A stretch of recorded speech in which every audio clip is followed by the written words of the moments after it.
Oremos juntos primero. Nuestro Padre Dios Santo, lleno de gracia y amor, te agradecemos por tu amor tan precioso. Gracias por salvarnos con tu poder, gracia y amor, y por cuidarnos para que podamos vivir el resto de nuestras vidas en tu gracia santa y en la Iglesia que es tu cuerpo. Ayúdanos a recordar siempre, día a día, cuán grande es esa gracia y amor que hemos recibido de ti. Y ayúdanos a comprender y guíanos siempre para que podamos llevar una vida preciosa que corresponda a esa gracia. Ayúdanos a tener un corazón sincero que siempre piensa en cómo pagar a Dios todos sus beneficios para conmigo. El mundo se está volviendo confuso y turbulento cada vez más.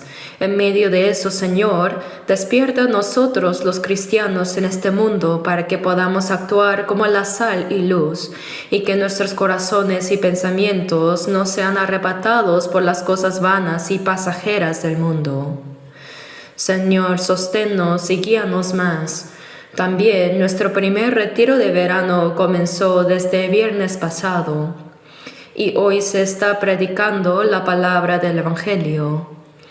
Te rogamos, Señor, que nos ayudes más y que nos guíes para abrir los corazones de las almas perdidas, y que el Espíritu Santo obre y guíe a cada uno de esas almas para que puedan ser salvas a través de la palabra de verdad. El retiro de verano se llevará a cabo 7 veces. Queremos que el Espíritu Santo esté siempre con nosotros durante todo el tiempo hasta el último ciclo, para que así la gloria del Señor se manifieste más y su gracia se extienda más ampliamente. Pedimos al Espíritu Santo su ayuda y guía para que este retiro pueda concluir de esa manera. Anhelamos que a través de este retiro muchas almas perdidas puedan comprender completamente el amor del Señor, y que a través del trabajo y sacrificio de los cristianos que fueron salvos primero, puedan ellos comprender y ver claramente y aprender cómo es el amor hacia Dios. Llena y guía estos tiempos de esa manera, Señor. Para eso también confiamos y pedimos que nos sostengas con tu poder, gracia y amor precioso, para que todos los que trabajan desde el primer hasta el último 7º retiro no se cansen. Confiamos fervientemente y pedimos que durante todo el tiempo el mismo Señor Espíritu Santo obre, cuide y guíe para que todo pueda llevarse a cabo en gracia sin ninguna dificultad ni accidente. También en este momento confiamos y pedimos completamente solo en el Espíritu Santo. Acompáñanos y ayúdanos todo el tiempo. Agradeciendo todo al Señor, oramos en el nombre de Jesús. Amén. Damos gracias por la alabanza. Busquemos San Juan capítulo 21.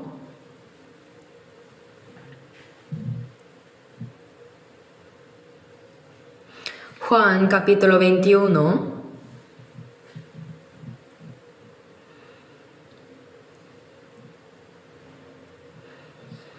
Desde el versículo 15 hasta el 17, versículos 15, 16 y 17, leamos juntos estos 3 versículos. Cuando hubieron comido, Jesús dijo a Simón Pedro: Simón, hijo de Jonás, ¿me amas más que estos? Le respondió: Sí, Señor, tú sabes que te amo. Él le dijo: apacienta mis corderos.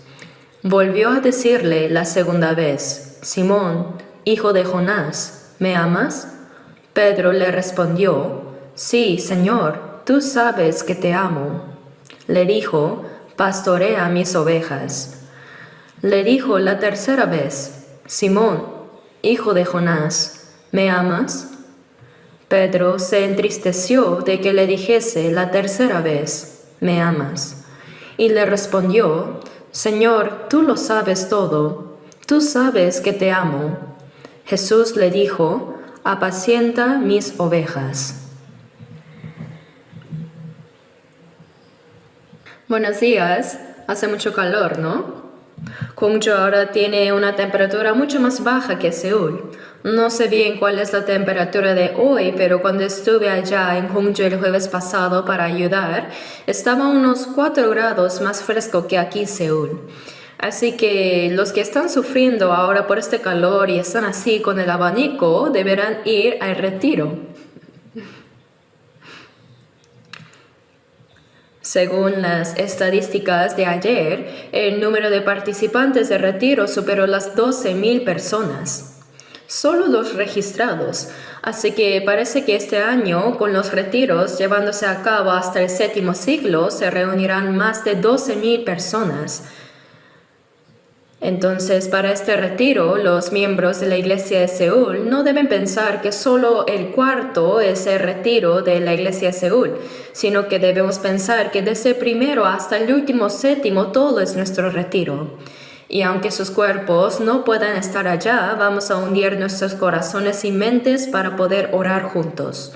También en esta misma hora estaría por finalizar la predicación del Evangelio, así que hoy también muchas personas tendrán consultas y a través de ellas comprenderán la gracia y el amor de Dios, así que vamos a orar juntos por ello. Ahora, hoy vamos a ver algo que hemos leído y escuchado mucho. Aquí en este pasaje el Señor preguntó a Pedro, ¿me amas? A través de estas palabras, pensemos profundamente sobre cómo es el amor de Dios y cómo estoy comprendiendo su amor y cómo lo estoy amando a Él sin falsedad mientras amo a mí mismo y a mi prójimo en ese amor de Dios. Me gustaría que pensemos juntos en esto el día de hoy. Así que a través de este título, ¿me amas tú?, me gustaría que nos hiciéramos estas 3 preguntas pequeñas a nosotros mismos. En primer lugar, antes que tú, pensemos en yo. Dios nos está preguntando primero, ¿yo te amo a ti? En otras preguntas, ¿tú sabes de verdad que yo, Dios, amo a los hombres, a ustedes? Así que pensemos primero en el amor de Dios. Y en segundo lugar, ¿tú te amas a ti mismo? Dios nos está preguntando a cada uno, antes de que tú amaras a tu prójimo o incluso a Dios mismo, ¿realmente te amas a ti mismo? Reflexionemos sobre este amor propio también. Y por último, viene la última pregunta que es el título de la palabra de hoy. ¿Me amas tú? Pensemos en cómo es realmente nuestro amor hacia Dios. Les animo a reflexionar sobre estas preguntas aprendiendo la palabra de hoy. Primero, Dios pregunta a toda persona, ya sea una persona salva o no. Dios le pregunta, ¿tú me conoces? ¿Conoces el amor de Dios? Él nos pregunta esto, pero ninguno de nosotros conocíamos el amor de Dios. Pensemos en esta pregunta considerando cómo era nuestra condición antes y cómo era nuestra condición después de comprender verdaderamente el amor de Dios. Todas las personas, como dice la palabra en Salmos 58:3, se apartaron los impíos desde la matriz. Se apartaron de Dios y dice, se descarriaron hablando mentira desde que nacieron.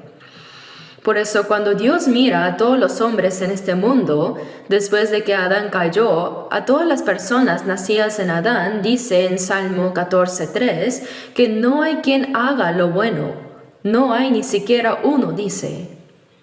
En esa condición, delante de los ojos de Dios, todos los hombres son pecadores miserables destinados a ir al infierno. Por eso todos los hombres nacimos sin conocer a Dios, y como nacimos sin conocerlo, los que no lo conocen piensan que Dios no existe, que no hay Dios.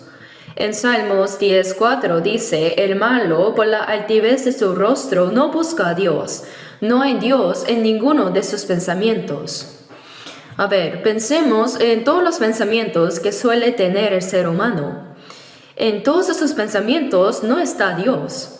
La base fundamental de los pensamientos que tiene el ser humano es el materialismo y la evolución. En el materialismo y la evolución no hay Dios, ¿verdad? Dice que el mono se convirtió en humano. El humano es solo materia, eso es todo. Así dicen. Con esa ideología, el ser humano desarrolló la civilización a su manera. Todas las personas que crecimos recibiendo esa educación en nuestros corazones, en nuestros pensamientos y vidas, no hay Dios. Por eso llevamos una vida sin ninguna relación con Dios. Esa es la condición de todos nosotros. Pero ¿cómo describe la Biblia a tales personas? Todas ellas están en tinieblas, dice, están en la oscuridad. ¿Por qué? Porque no conocen la luz. Entonces, la pregunta de parte de Dios, ¿tú me conoces? Significa, ¿conoces el amor de Dios de verdad? ¿Realmente sabes que Dios te ama? ¿Que Dios ama a todos los hombres? ¿Sabes esto? Nosotros, los hombres, no conocemos a Dios. La razón más fundamental por qué no conocemos el amor de Dios es porque no lo conocemos a Él primero. Y no conocer a Dios, en otras palabras, es igual que no conocer la luz verdadera. Si uno no sabe la luz, no tiene más remedio que estar en las tinieblas. Todas las personas nacemos en la oscuridad, caminamos en la oscuridad y entramos en la oscuridad. Esa es nuestra vida. En Job, la Biblia dice, busquemos Job, capítulo 22.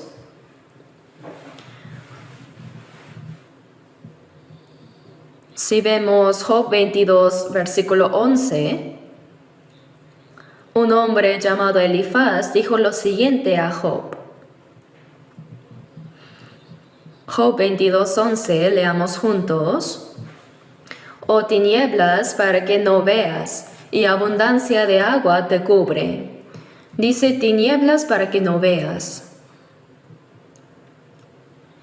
Tenemos ojos que pueden ver. Pero ¿por qué no podemos ver aún con ellos? Es por las tinieblas. Por las tinieblas. Ciertamente tenemos ojos que pueden ver, pero si hay tinieblas no se ve nada. Por ejemplo, si entramos en una habitación completamente oscura sin luz, no vemos ni siquiera lo que está frente a nuestra nariz, ¿verdad? No se ve nada. Entonces, si es así, al final no tenemos más opción que imaginar y especular. Así nos damos cuenta de algunas cosas según nuestros pensamientos y especulación. Y eso es todo lo que nosotros conocemos. Por eso en realidad no hay nada que sepamos con certeza. En la oscuridad solo conocemos algunas cosas que podemos tocar tanteando, pero no hay nada que podamos conocer realmente revelado en la luz. ¿Por qué? Porque las tinieblas cegaron nuestros ojos. Por eso en 1 de Juan 2:11 también dice, pero el que aborrece a su hermano está en tinieblas, y anda en tinieblas, y no sabe a dónde va, porque las tinieblas le han cegado los ojos.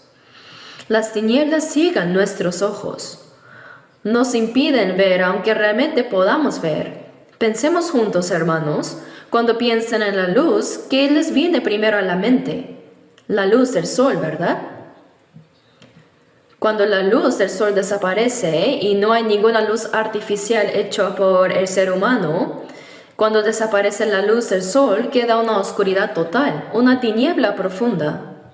Pero cuando amanece y el sol comienza a salir, entra la luz y recién entonces podemos ver todas las cosas.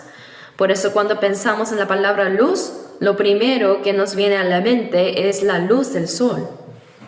Sin embargo, la Biblia dice que la luz no se limita solamente a la del sol, sino que en Santiago 1:17 dice, toda buena dádiva y todo don perfecto desciende de lo alto, del Padre de las luces. Dice del Padre de las luces, es decir, hay luces y también el Padre de las luces, ¿verdad? Por eso representativamente hay luz del sol, de las estrellas y luna, y también existe la luz artificial hecha por el hombre. Pero la Biblia dice que hay una luz que es la fuente, el origen de todas esas luces, que es el Padre de las luces. El Padre significa que es el que hace existir, el que comienza todo. Eso es lo que quiere decir la palabra el Padre. Por otro lado, el significado de la madre consiste en criar. Por eso en nuestras vidas, cuando llamamos Padre, estamos haciendo referencia de que Padre es quien me hizo existir. Por eso en poemas antiguos de Corea se dice, mi padre me dio a luz y mi madre me crió.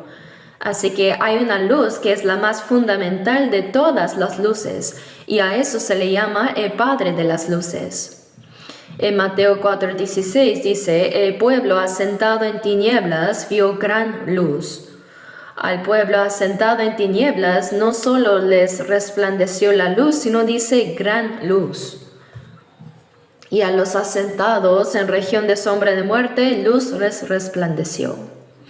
Se refiere a este mundo donde vivimos, la tierra de tinieblas y de sombra de muerte. Dice que es un mundo oscuro. En ese mundo resplandeció la gran luz. Esa gran luz y el Padre de las luces son iguales, ¿no? Se refieren a Dios. En Juan 1:4-5 dice, en él estaba la vida, y la vida era la luz de los hombres. La luz en las tinieblas resplandece y las tinieblas no prevalecieron contra ella. Esa luz no se refiere a la luz del sol, ¿verdad? No se refiere a ella, sino que en Juan 1:9 dice, aquella luz verdadera que alumbra a todo hombre venía a este mundo. ¿Quién es esa luz? Es Dios que es la luz, es Jesús.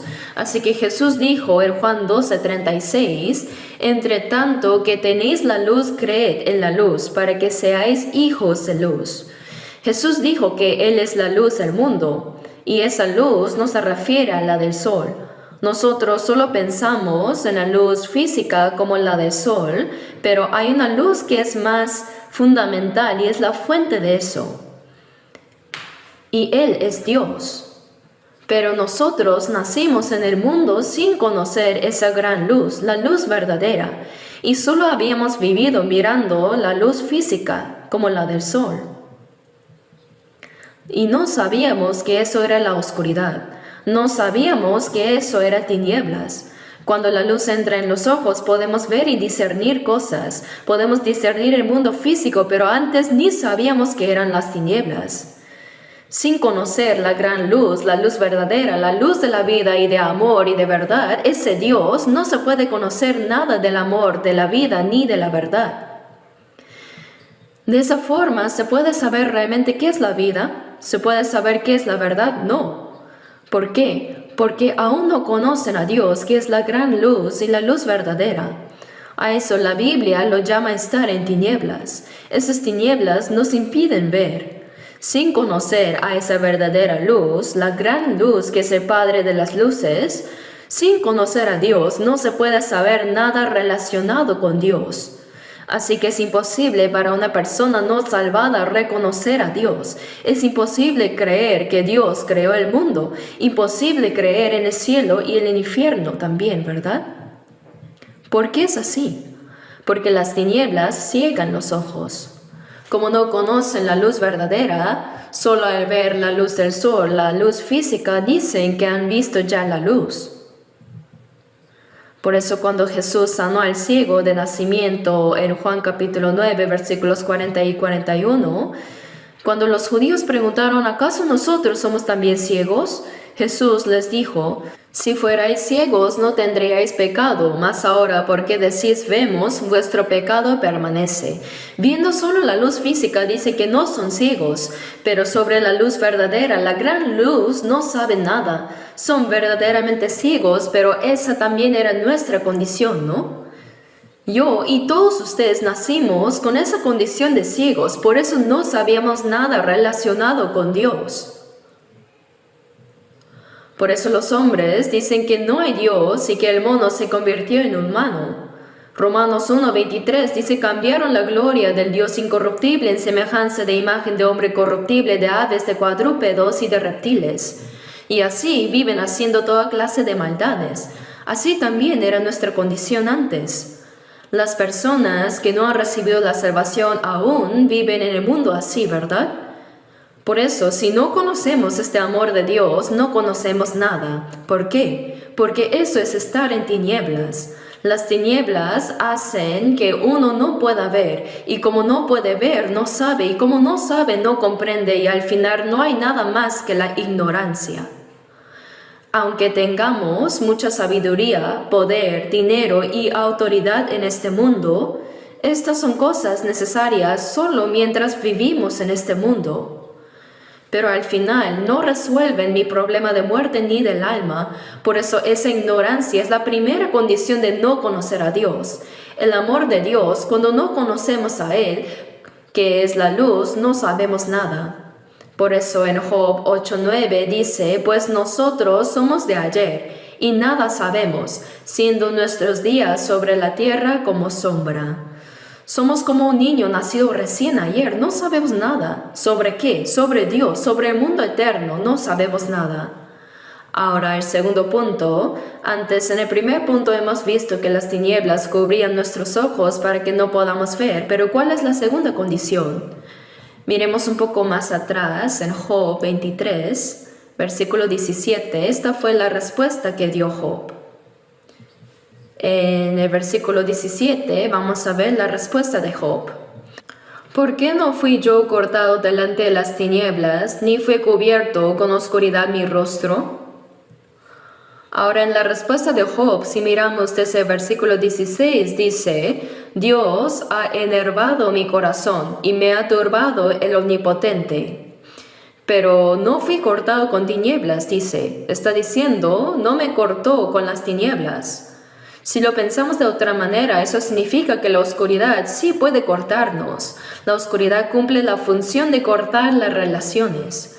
Hermanos, imaginen que van caminando por un largo camino oscuro, tomados de la mano de alguien que según ustedes los protege. Entonces, mientras caminan tomados de su mano en medio de la oscuridad, de repente les puede surgir esta duda en el corazón. ¿Esta persona realmente me está ayudando y protegiendo? ¿O me estará llevando a algún lugar incierto en esta oscuridad? La tiniebla nos lleva a tener sospechas sobre esa persona. La oscuridad inevitablemente hace eso. ¿Por qué? Porque no podemos ver. Esa mano que estoy sosteniendo ahora mismo realmente es la mano de mis padres que me aman, y si no lo es, este pensamiento surge debido a la oscuridad. La oscuridad hace que todo parezca dudoso. ¿Por qué? Porque no hay nada que podamos ver, y como resultado todas las relaciones terminan rompiéndose en medio de las tinieblas, ¿verdad? A causa de la duda. Porque no podemos ver. Como no conocemos a Dios, que es la luz de la verdad, la luz de la vida, la luz del amor, todas las cosas relacionadas con el amor, la verdad y la gracia de Dios están totalmente cortadas. Así era nuestra condición antes de ser salvos. Estábamos completamente separados de Dios, y por estar separados de Dios, todo lo que proviene de Él, la gracia, la verdad y el amor, la vida, también fue cortado. Donde fue cortada la vida, la muerte tomó su lugar. Donde fue cortado el amor, el odio tomó su lugar. Y donde fue cortada la verdad, la mentira ocupó su lugar. Hermanos, este mundo está lleno de mentiras.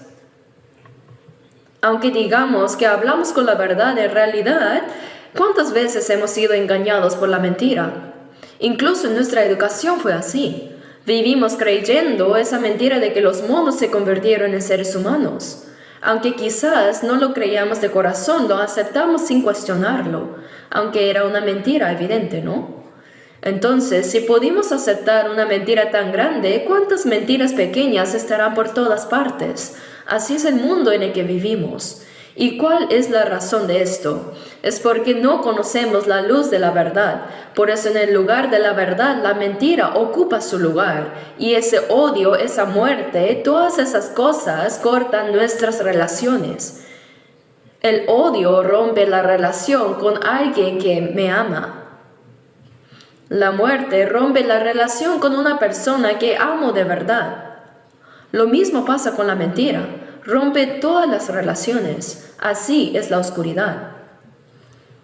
Y por eso, cuando no conocemos a Dios, la segunda característica de esa condición es que todas las relaciones se rompen. En medio de la oscuridad, todas las relaciones se cortan. Por eso, aunque alguien en el mundo diga que me ama, aunque digamos que nuestra amistad es eterna, al final, cuando muramos, todo eso se corta. Y como esa es la vida que llevamos, Dios nos dice que la vida de alguien que no conoce a Dios es, en una sola palabra, vanidad. ¿Qué dice Eclesiastes 1:2? Vanidad de vanidades, dijo el predicador, vanidad de vanidades, todo es vanidad. Porque está en la oscuridad. Por el contrario, ¿qué sucede si uno llega a conocer el amor de Dios? ¿Qué sucede cuando uno lo conoce? Antes hablamos de cómo al no conocer el amor de Dios vivíamos en ignorancia, con relaciones rotas y todo era vanidad. Pero ahora, al conocer el amor de Dios, sucede todo lo contrario, ¿no? Cuando uno llega a comprender el amor de Dios, finalmente puede ver lo que antes no podía ver. Empieza a ver lo que antes era invisible. ¿A qué me refiero? En Juan capítulo 9 había un hombre ciego de nacimiento y Jesús sanó a ese hombre ciego. Después de que sus ojos fueron abiertos, este hombre dijo algo impresionante en Juan 9:25. Dijo algo de verdad asombroso.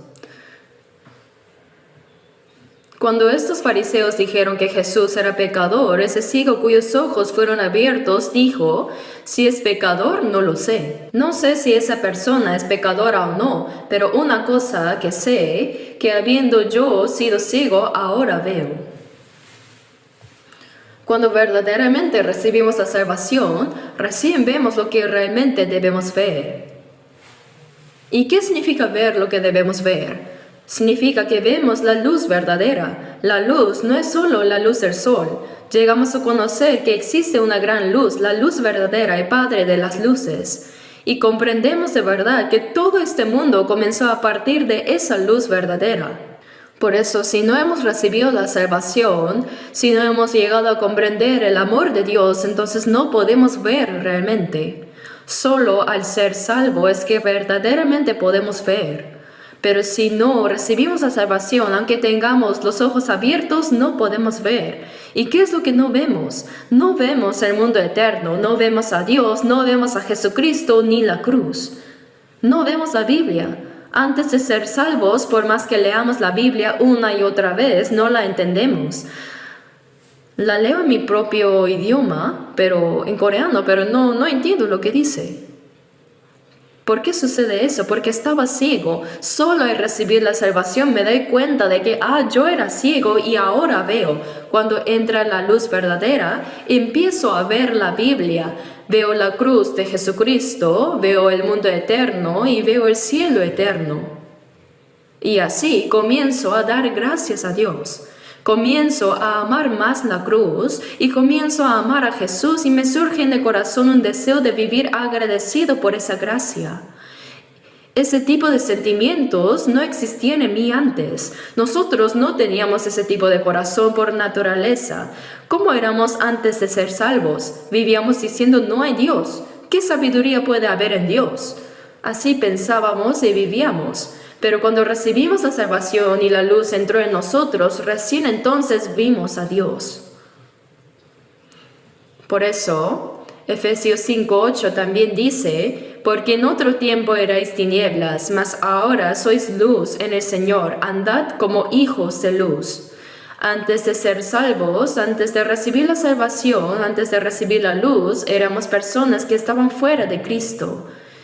Y si vemos, Efesios 2, versículo 12, dice así, en aquel tiempo estabais sin Cristo, alejados de la ciudadanía de Israel y ajenos a los pactos de la promesa, sin esperanza y sin Dios en el mundo. Esa era nuestra condición. Pero cuando recibimos la salvación entramos en Cristo y recién dentro de Él vemos la luz, vemos lo que es la luz verdadera. Y cuando uno llega a conocer y comprender el amor de Dios, ¿qué es lo que se restaura? Las relaciones son restauradas. Antes de ser salvos, cuando estábamos en tinieblas, todas nuestras relaciones estaban rotas. La relación más fundamental que fue rota fue la relación entre Dios y yo. La Biblia dice que eso es estar muerto espiritualmente. Dice que somos personas que deben ser juzgadas ante Dios y que si muriéramos ahora mismo no tendríamos otra opción que ir al infierno. Esa era nuestra condición. Pero cuando escuchamos el Evangelio de Jesucristo y recibimos la salvación, esa relación es restaurada. ¿Y qué significa que se restaure la relación? Significa que mi alma que estaba muerta vuelve a vivir. No es que antes no tenía alma y ahora tengo una, sino que siempre he tenido alma. Esa alma fue creada a imagen de Dios, pero a causa del pecado perdió toda autoridad y gloria de parte de Dios y se encontraba en una condición espiritual desconectada de Él. Eso fue por causa de Adán. Así nacimos al mundo. Y la Biblia llama a eso estar muertos.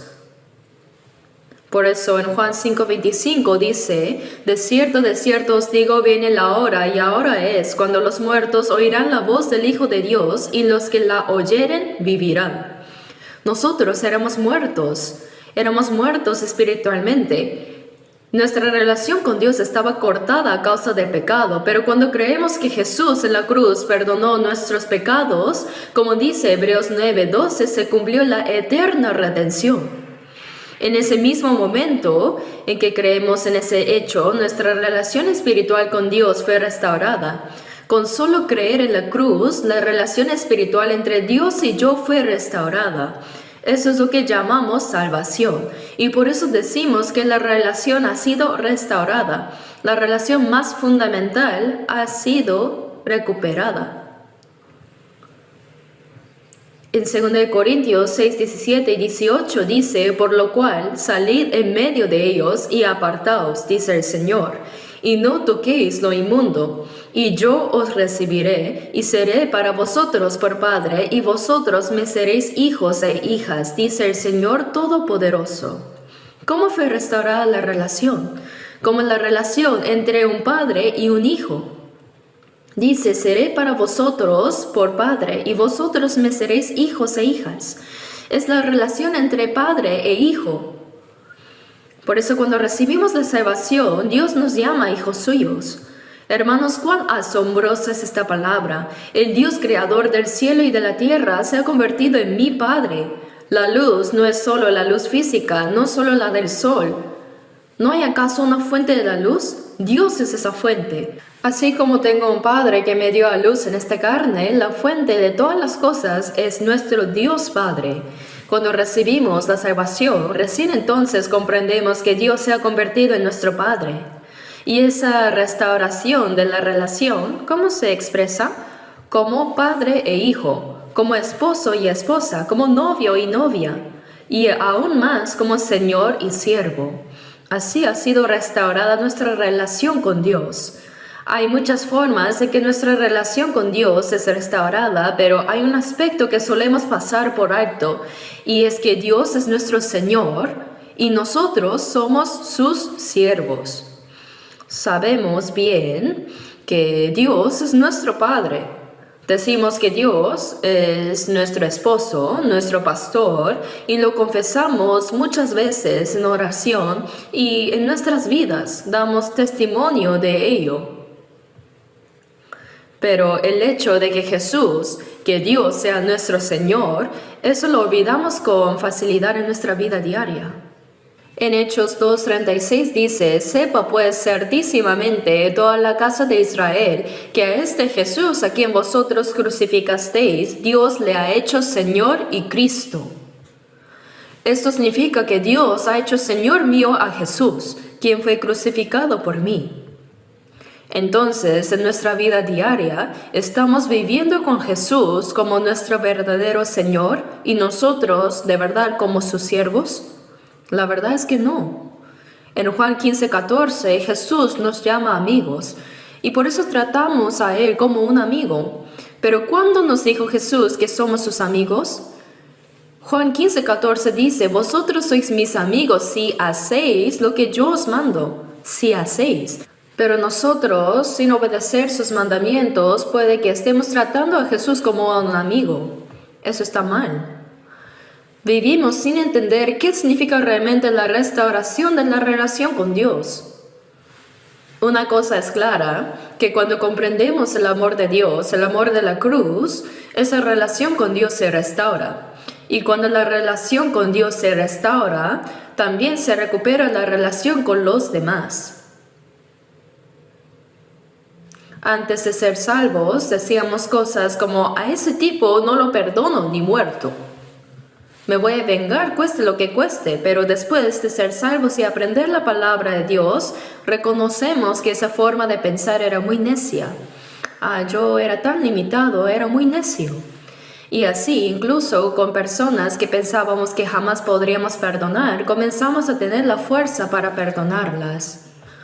Eso es parte de la restauración de relaciones. Cuando conocemos el amor de Dios, vemos lo que antes no podíamos ver. Y cuando se recupera nuestra relación con Dios, comenzamos a entender lo que realmente es la felicidad. Antes de ser salvos, pasábamos mucho tiempo buscando la felicidad. La vida humana en el fondo desea alcanzar esta felicidad. Pero ¿eres feliz de verdad? Antes de ser salvos, no sabíamos qué era la verdadera felicidad. En muchas universidades del mundo se organizan congresos sobre esta felicidad, se realizan seminarios, charlas y conferencias, pero aún así no saben qué es la felicidad verdadera.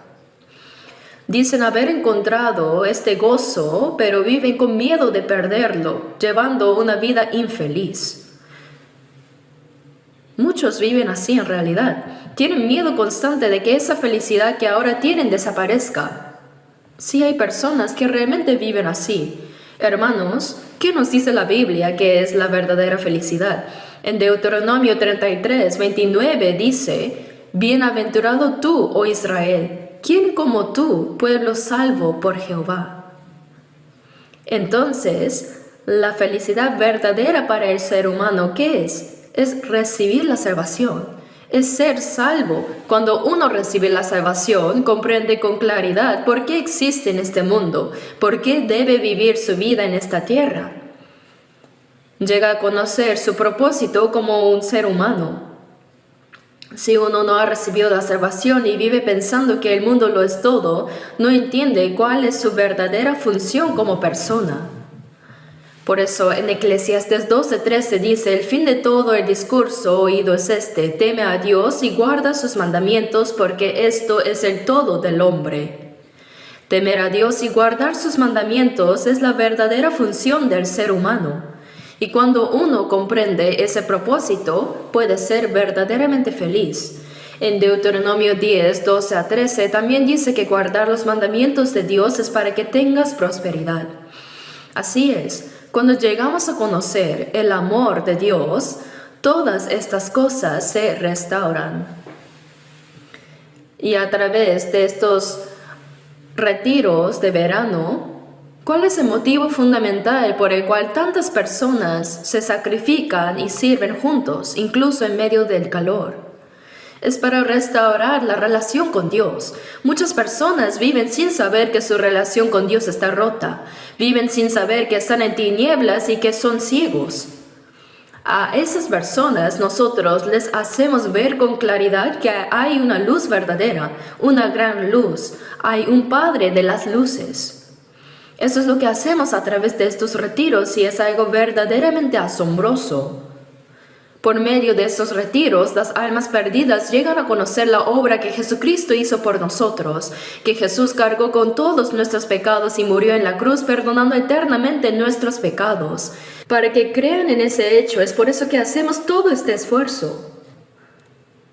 La recuperación de la relación con Dios, el vínculo que había sido cortado entre Él y nosotros, no se restablece porque vivamos una vida buena, ni porque asistamos fielmente a la iglesia, ni porque demos muchas ofrendas, no. La única manera de restaurar esa relación es aceptar de verdad en el corazón el hecho de que Jesús perdonó eternamente nuestros pecados. Fuera de eso, no hay otro camino. En Hechos 4:12 dice: y en ningún otro hay salvación, porque no hay otro nombre bajo el cielo dado a los hombres en que podamos ser salvos. Y el mismo Jesús también lo dijo en Juan 14:6, yo soy el camino y la verdad y la vida, nadie viene al Padre sino por mí. Así que la única forma de restaurar la relación rota con Dios es creer en Jesucristo. La Biblia lo dice claramente. Ahora veamos Romanos 3.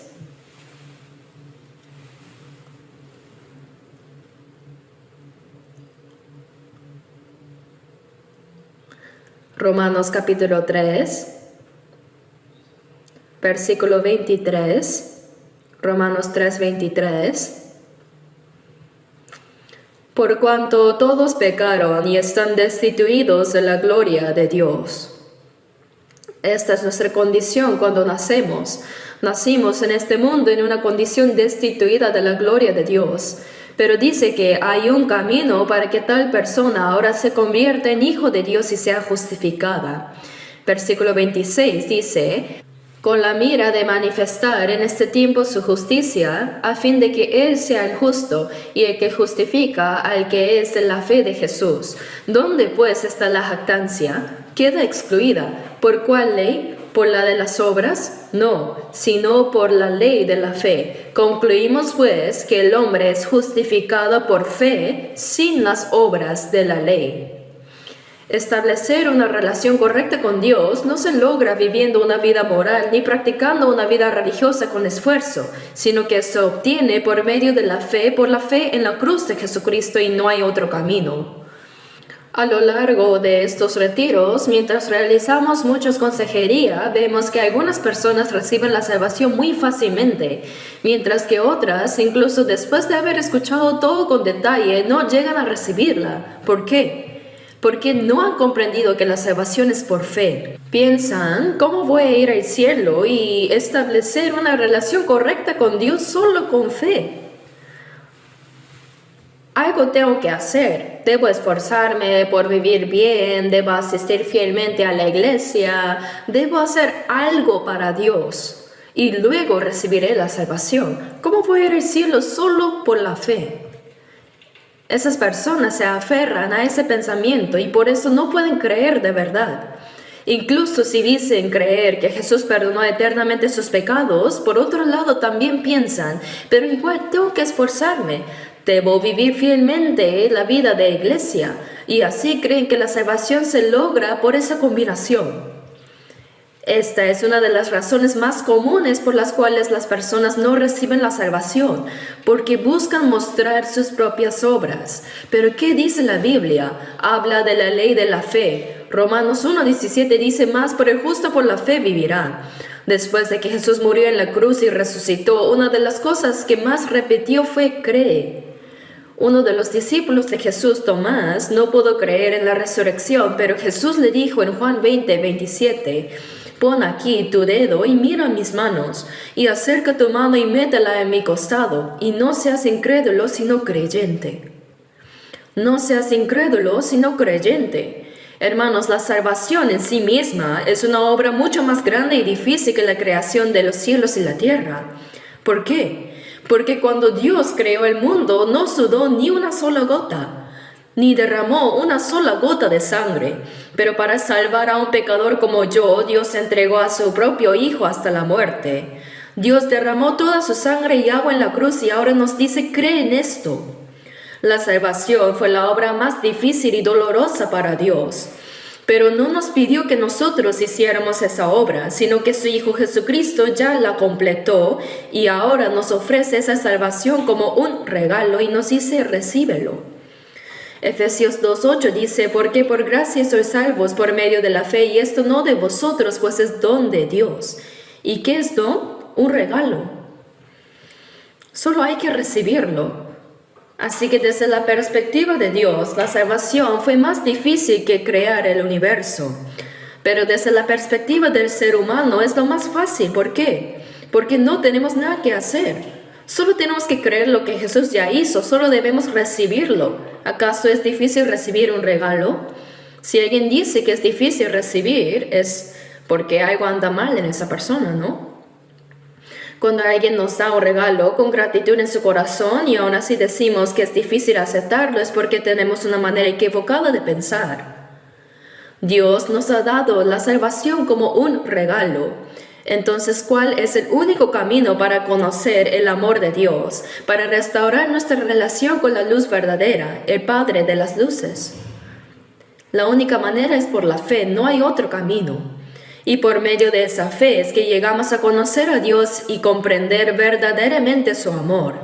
Somos personas que han visto esa gran luz.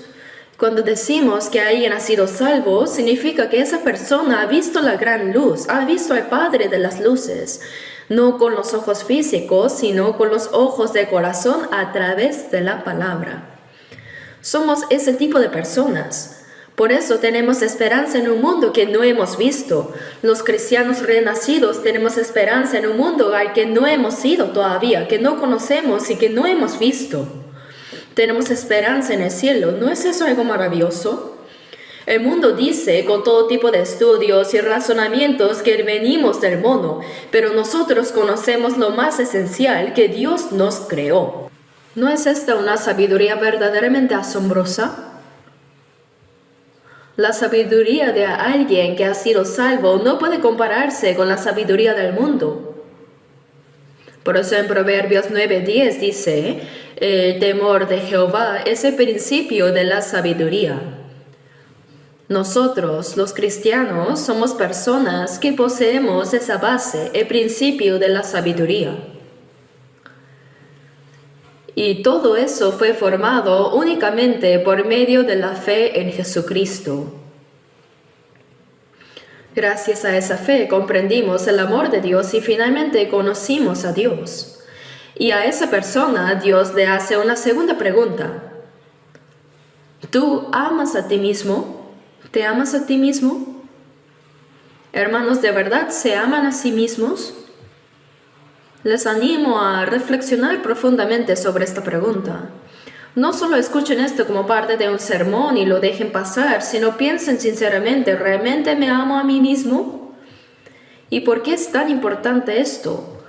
Porque en 1 Juan 4:20 dice, si alguno dice yo amo a Dios y aborrece a su hermano, es mentiroso.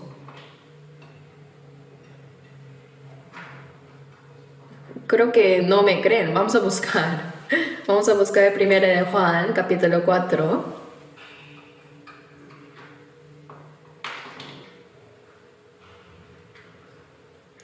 Primera de Juan 4. Vamos a avanzar un poco más rápido. 1 de Juan 4, versículo 20. Si alguno dice yo amo a Dios y aborrece a su hermano, es mentiroso. Pues el que no ama a su hermano a quien ha visto, ¿cómo puede amar a Dios a quien no ha visto? ¿A quién has visto? Si no amas a la persona que puedes ver, ¿cómo podrás amar a Dios a quien no ves? Entonces, entre todas las personas que podemos ver, ¿quién es la más fundamental? Es uno mismo, ¿cierto? Soy yo. Si yo no existiera, el mundo tampoco existiría para mí. El mundo existe porque yo existo. En cierto sentido, el mundo gira en torno a mí. Yo soy el centro de mi mundo. Si yo no existiera, no habría mundo, no habría nada. Pero puede que sin amarnos a nosotros mismos, digamos que amamos a nuestros hermanos, a nuestros hijos, a nuestros padres y a Dios. Pero la Biblia dice que eso es una mentira. ¿Por qué? Porque el amor comienza amándose a uno mismo. Hermanos, si no pueden amarse a sí mismos, ¿cómo creen que será su vida? Se quejan, se lamentan, viven quejándose y se comparan con otros, se rebajan, se autocastigan y no son capaces de dar gracias. Todo es fruto de no poder amarse a uno mismo. Especialmente una señal clara de no amarse a uno mismo es compararse con otros. Cuando uno se compara con otros, ¿qué sucede? La autoestima se destruye y lo único que queda es el orgullo. Lo repito, si te comparas con otros, se rompe tu autoestima y lo único que se levanta es el orgullo. Hermanos, conocen la historia del rey Saúl, ¿no? En 1 Samuel capítulos 17 y 18, cuando Goliat se presentó ante Israel y Saúl, Goliat gritó que si él ganaba al que salía a pelear con él, vosotros seréis nuestros siervos y nos serviréis. Eso fue lo que Goliat proclamó ante todo el pueblo de Israel, pero Saúl no pudo salir porque tuvo miedo. Pero entonces se levantó un joven y se acercó a Saúl y dijo: ¿Quién es este filisteo incircunciso para que provoque a los escuadrones del Dios viviente? Ese joven dijo: yo iré y lo mataré. Hasta ese momento Saúl miraba a David como si dijera: ¿qué puede hacer un niño como tú? Pero como David insistía tanto, finalmente Saúl le permitió ir. Él nunca imaginó que David ganaría, ni en sus sueños lo pensó. Pero David fue, derribó a Goliat y le cortó la cabeza. Y regresó ante Saúl con la cabeza de Goliat en la mano. Imaginen el corazón de Saúl en ese momento. Mientras él, el rey, el comandante en jefe de Israel, mientras él estaba temblando de miedo ante Goliat, David estaba frente a él con la cabeza de Goliat en la mano.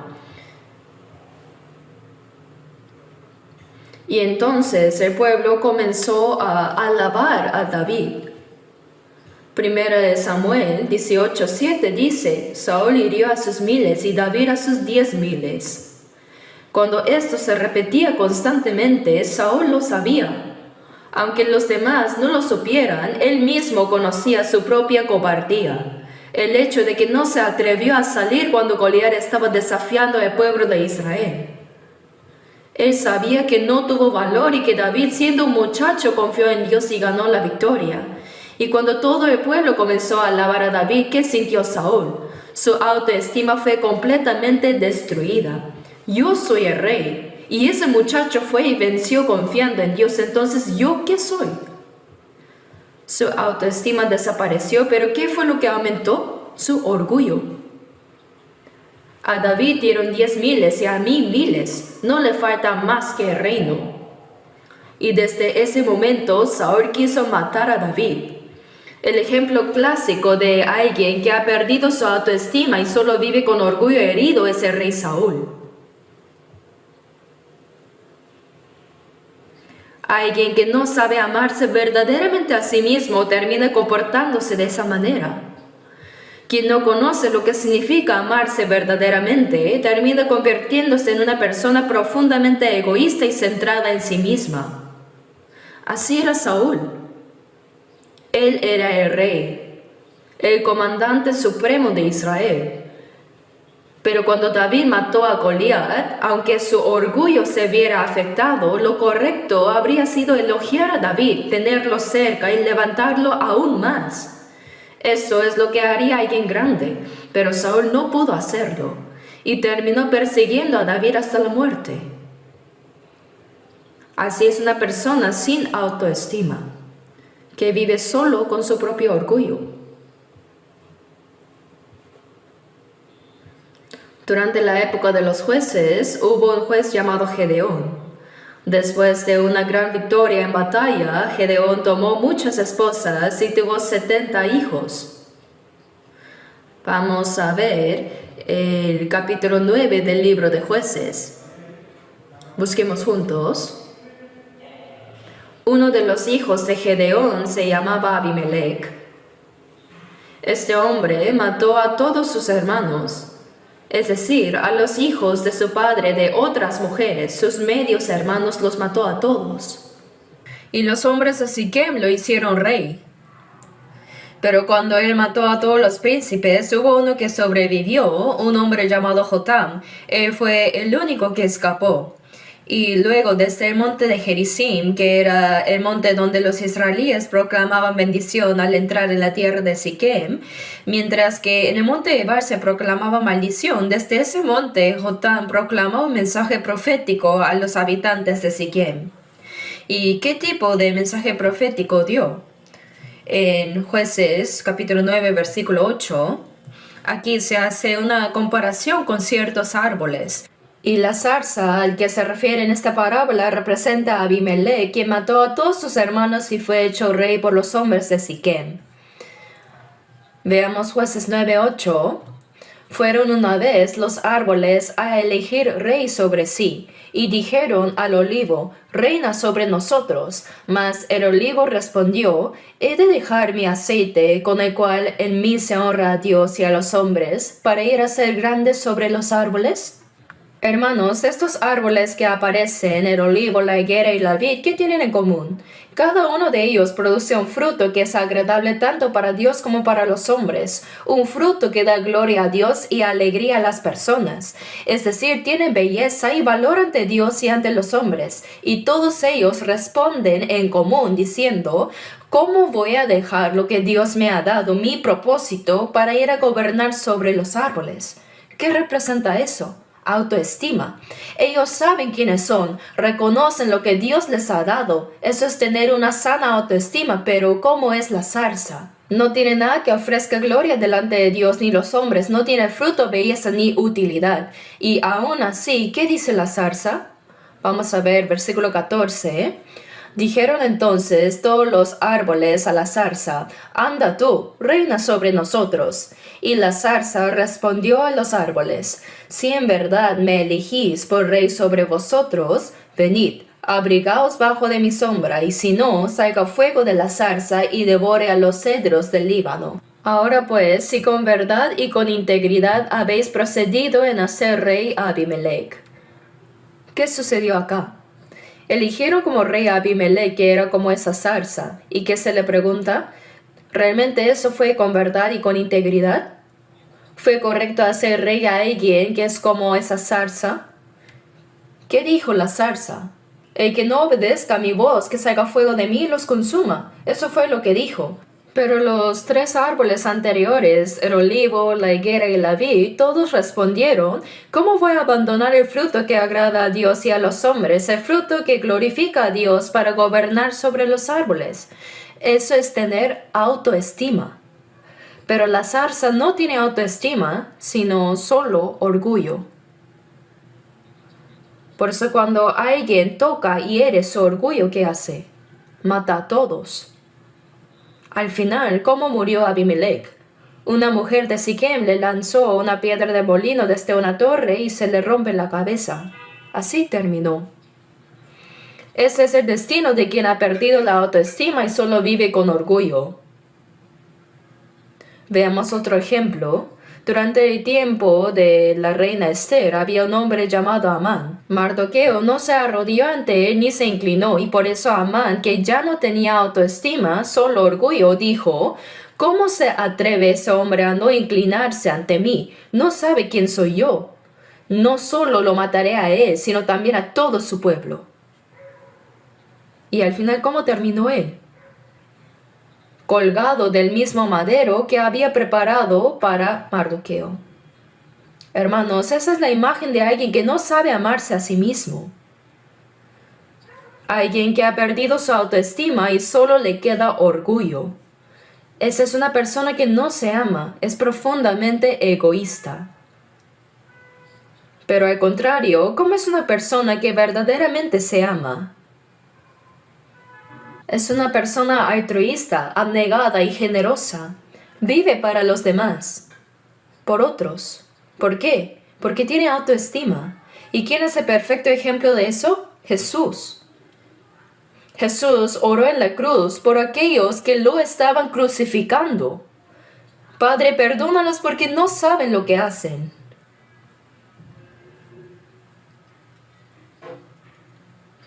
¿Cómo puede alguien orar así por quienes lo estaban crucificando? ¿Cómo puede alguien lavar los pies de Judas, aquel que lo iba a traicionar? Hermanos, Jesús es Dios, ¿verdad?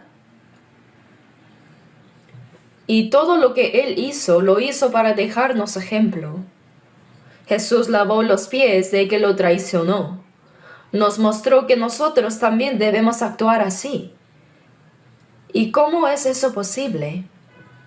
Es posible solo si tenemos autoestima.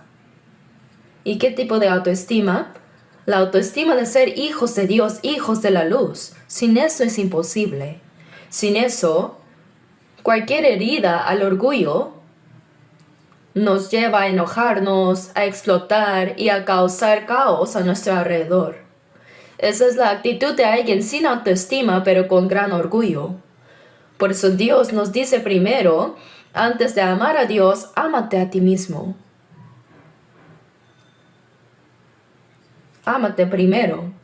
En Efesios 5:28 Dios le dice esto a los maridos: el que ama a su mujer, a sí mismo se ama. Hermanos, es una palabra realmente importante. Cuando amas a tu esposa, cuando amas a tu esposo, eso es amarte a ti mismo. Esa persona ama a Dios sin hipocresía. ¿Verdad? Pero nosotros hemos vivido sin saber qué significa amarnos a nosotros mismos. Así hemos vivido en este mundo, ¿no? Por eso, ¿cuál es una de las características de una persona que se ama a sí misma? Que no se enfoca en sus propios asuntos ni en las cosas del mundo, sino que se enfoca en las cosas de Dios. ¿Qué pensará Dios sobre esto? ¿Cómo lo verá Dios? ¿Será esto conforme a la voluntad de Dios? Es una persona centrada en Dios. Pero alguien que no se ama a sí misma y que se enfoca en sí mismo, porque lleva una vida egoísta. Y por último, Jesús le preguntó a Pedro, ¿me amas? Y a nosotros también nos hace la misma pregunta, ¿me amas? ¿Amas verdaderamente a Dios? Nosotros somos cristianos renacidos que recibieron la salvación. Los cristianos salvos ciertamente creen en Dios. No existe cristiano salvo que no crea en Dios. ¿Verdad? En Hebreos 11:6 dice, porque es necesario que el que se acerca a Dios crea que le hay y que es galardonador de los que le buscan. Los cristianos salvos creemos que Dios existe, que envió a su Hijo Jesucristo a esta tierra y que por medio de él perdonó eternamente nuestros pecados. Esa es la fe que tenemos, sí. Pero amar a Dios es otro asunto. En Lucas capítulo 7, a partir del versículo 36, un fariseo llamado Simón invitó a Jesús a su casa. Pero cuando Jesús entró, Simón no le ofreció ni siquiera agua para lavarse los pies. Sin embargo, una mujer pecadora vino por detrás de Jesús, lloró, mojó sus pies con lágrimas, los secó con su cabello y derramó perfume sobre ellos. Pero Simón, al ver esto, pensó, Lucas 7:39, si fuera profeta, conocería quién y qué clase de mujer es la que le toca, que es pecadora. Estaba pensando en cosas equivocadas. Entonces Jesús le dijo, ¿sabes cuál es la diferencia entre esta mujer y tú?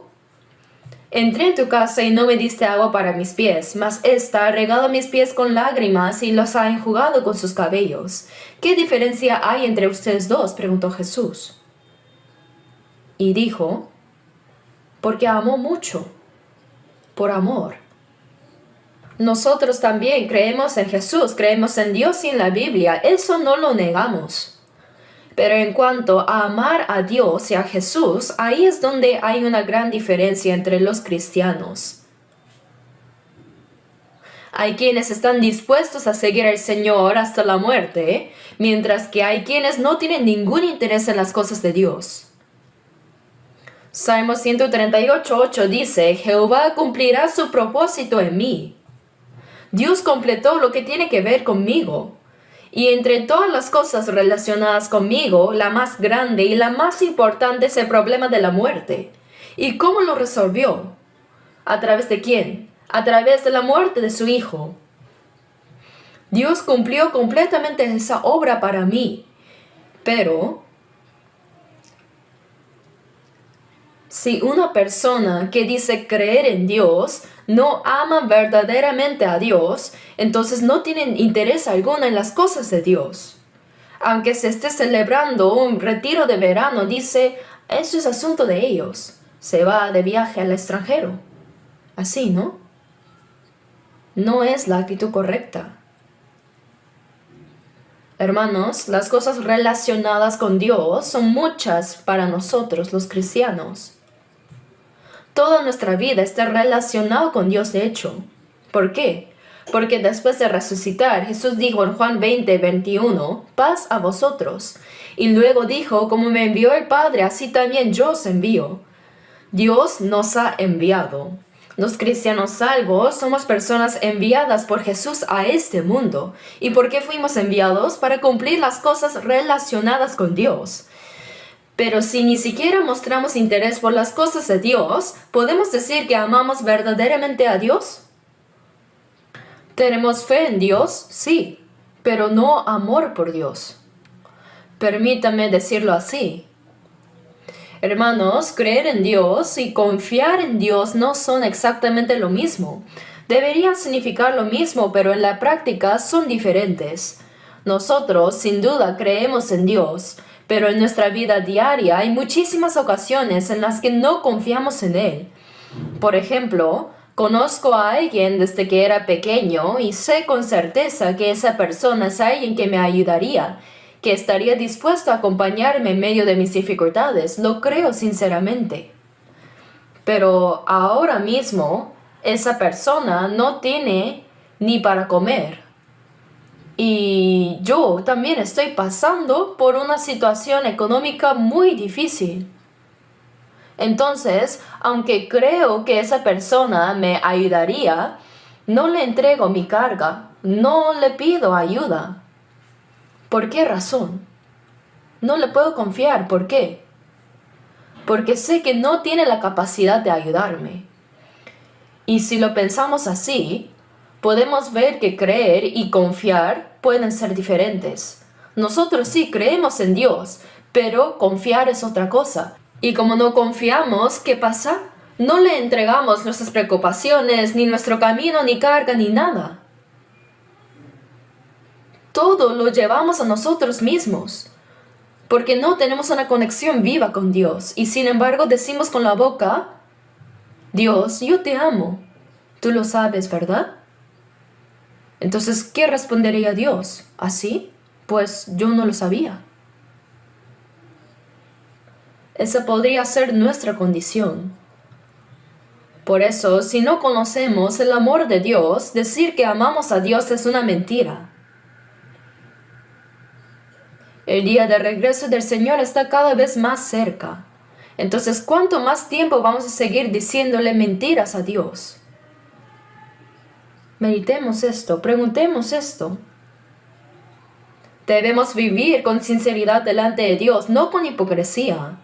Vivir de tal manera que Dios pueda decirnos realmente, sí, de verdad tú me amas. En Génesis 22:12, Dios le dijo a Abraham, ya conozco que temes, que amas a Dios. Ahora sé que me amas. ¿No deberíamos vivir deseando escuchar esas palabras al final de nuestra vida? ¿No deberíamos esperar al Señor con ese tipo de corazón? Con un corazón sincero, con un amor verdadero por Dios. Hermanos, vamos a terminar viendo cómo es una persona que ama a Dios sin hipocresía. Veamos un momento, segundo de Samuel, capítulo 9.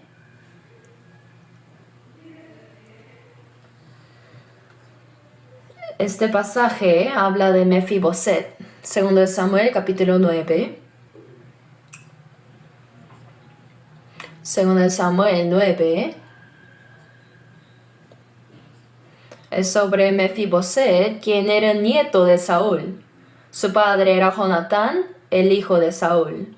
Pero cuando Saúl y Jonatán murieron, la nodriza de Mefiboset lo tomó y salió huyendo, y en esa huida lo dejó caer y quedó cojo de ambos pies.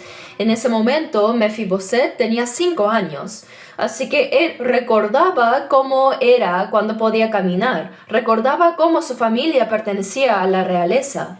Pero ahora este descendiente de una casa real en ruinas, cojo de ambos pies, es llamado por el rey David.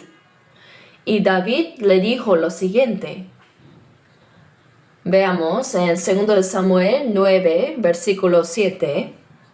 Y le dijo David: no tengas temor, porque yo a la verdad haré contigo misericordia por amor de Jonatán tu padre, y te devolveré todas las tierras de Saúl tu padre, y tú comerás siempre a mi mesa. Cuando Mefiboset fue llamado por David, pensó que lo llamarían para matarlo. ¿Por qué? Porque cuando hay un cambio de gobierno, lo común es que elimine a todos los del régimen anterior. Eso es lo que en el mundo suele hacer. Por eso, ¿qué dijo Mefiboset? Veamos el versículo 8. Y él, inclinándose, dijo: ¿quién es tu siervo para que mires a un perro muerto como yo? ¿Cómo se llamó a sí mismo? Perro muerto. No tenía ninguna autoestima. Ninguna autoestima. Hermanos, así éramos nosotros. ¿Qué clase de autoestima podríamos tener si nos enseñan que venimos del mono? ¿No? Pensemos juntos. Dios me creó a su imagen para su gloria, y por otro lado me dicen que vengo del mono. Eso ni siquiera se puede comparar, ¿verdad? En términos de autoestima, no se puede comparar. Así, por naturaleza, el ser humano no tiene autoestima. Mefiboset se consideraba como un perro muerto, no tenía autoestima ni orgullo. Pero muchos de nosotros somos diferentes. No tenemos autoestima, pero sí un orgullo enorme. ¿Y qué hizo David con ese Mefiboset? David lo sentó a su mesa, a la mesa del rey. Lo trató como a un hijo, un príncipe. Le devolvió su autoestima. No solo restauró la relación con David, sino que levantó la dignidad de aquel que se creía un perro muerto. Levantó su autoestima. Mefiboset era del linaje real caído, y encima era cojo, era imposible que tuviera autoestima. Pero a esa persona David lo trató como su hijo, como su príncipe, haciendo que coma a su mesa. Entonces, ¿quién se atrevería después a burlarse de Mefiboset por ser cojo? Nadie. Mefiboset, que ahora tenía autoestima, cuando David tuvo que huir por la rebelión de Absalón, quiso ir con él. Quiso acompañarlo montando un asno, pero su siervo Siba lo engañó, fue con David y lo calumnió, diciendo que Mefiboset se había quedado en casa con malas intenciones. Así, David, engañado por Siba, le entregó todos los bienes de Mefiboset. Siba rompió la confianza entre estas dos personas. Luego, cuando la rebelión fue derrotada y David regresó al palacio, se encontró nuevamente con Mefiboset. Y David le preguntó: ¿por qué no fuiste conmigo, Mefiboset? Veamos este pasaje juntos. 2 de Samuel capítulo 19, versículo 25. 2 de Samuel 19, versículos 25 al 28. Y luego que vino él a Jerusalén a recibir al rey, el rey le dijo: Mefiboset, ¿por qué no fuiste conmigo? Y él respondió: Rey, señor mío, mi siervo me engañó, pues tu siervo había dicho: enarbárdame un asno y montaré en él, e iré al rey porque tu siervo es cojo. Pero él ha calumniado a tu siervo delante de mi señor el rey. Mas mi señor el rey es como un ángel de Dios. Haz pues lo que bien te parezca, porque toda la casa de mi padre era digna de muerte delante de mi señor el rey. Está diciendo que yo era como un perro muerto, pero tú pusiste a tu siervo entre los convidados a tu mesa. Tú restauraste mi asombrosa autoestima nuevamente. Entonces, ¿qué derecho pues tengo aún para clamar más al rey? Hermanos, es algo maravilloso. Una persona que no tiene autoestima no podría hablar así. Mientras leía esta historia, pensé en mí mismo. Si yo estuviera en el lugar de Mefiboset, ¿qué le habría dicho a David? Probablemente algo así. Mi señor el rey, aunque me hayas permitido comer a la mesa del rey, este juicio ha sido incorrecto, injusto. Has tomado una mala decisión. ¿No sería mejor que investigaras más a fondo antes de decidir sobre las tierras?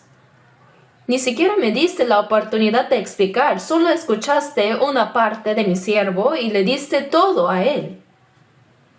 Incluso si tú eres el rey que me mostró gracia, esto fue muy injusto.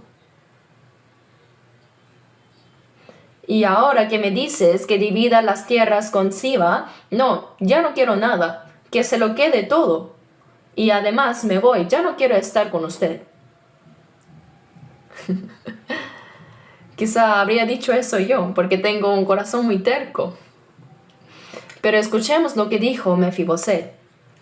Leamos el versículo 30.